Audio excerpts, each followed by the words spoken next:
to sit absently whenever the issue of raising the state contribution towards public education before them. And part of the reason that they've been able to get away with that during the last 2 years in particular is because we don't have any political action. Now, every candidate that's running for the office of DFT president cares passionately about this union. But the fact of the matter is that our current president is a good representative. If you are not getting paid for a workshop, if you are not getting paid for lost prep, relentless and making sure that you get paid for that. But we're at a point where DFT does not need a representative, DFT needs a leader. DFT needs a leader who is willing and able to make the strong decisions when they may not be popular. To give you an example, there is a stark reality that we have to face, as unpleasant as it may be. We currently have as many schools with 100,000 students as we had when we had. This district has to exercise fiscal responsibility and get the optimum use out of every dollar that it has. So what does that translate into? It means that we're going to have to close some schools.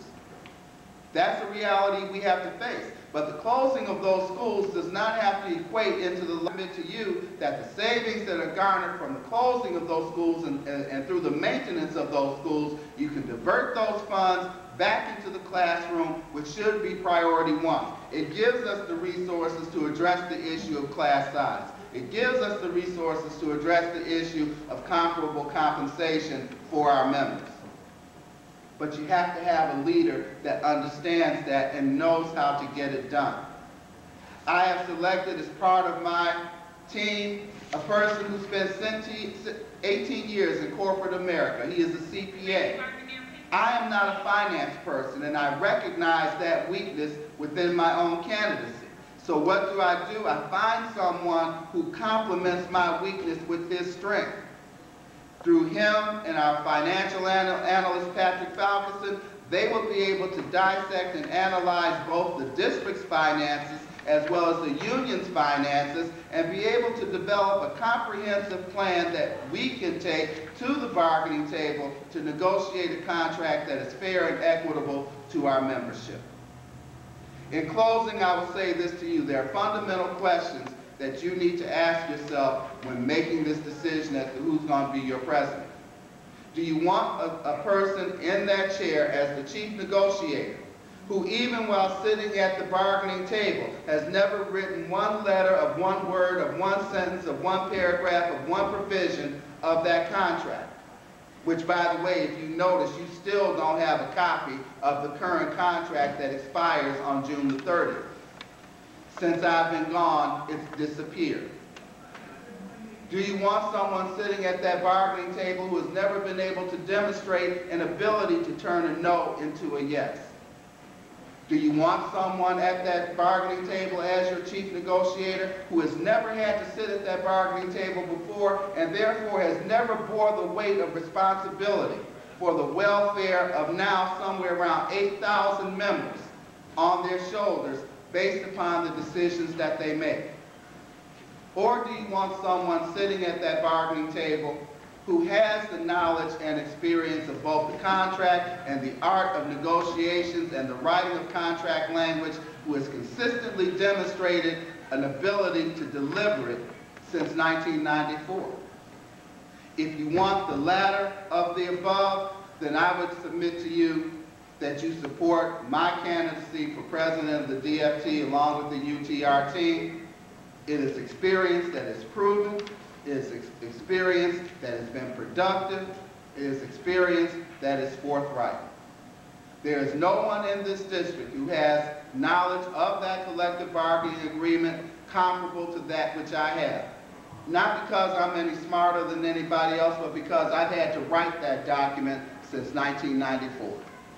So I humbly submit that you could consider me for president of the Detroit Federation of Teachers.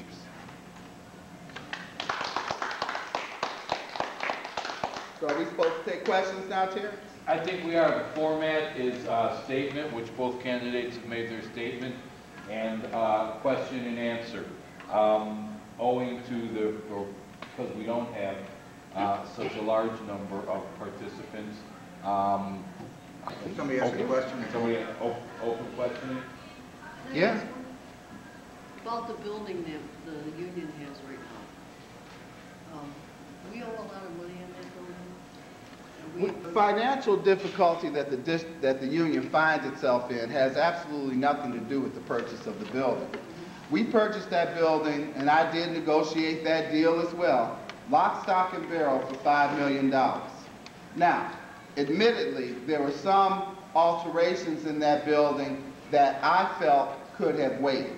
But I was not the person. My responsibility was to carry out the wishes of the president.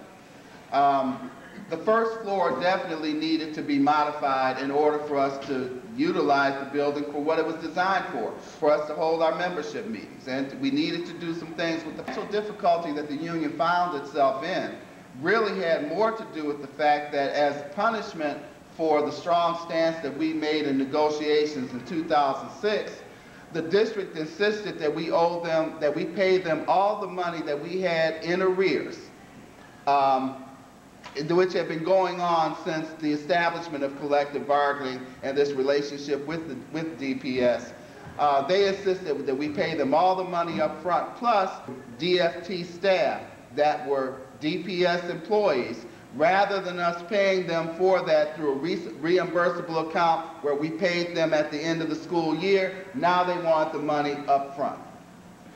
That plus the fact that we lost between the time that we purchased that building and moved into it, which was in 2004 or 2005, now we're down to somewhere around 7,500 members. And we did not have a dues increase during that time.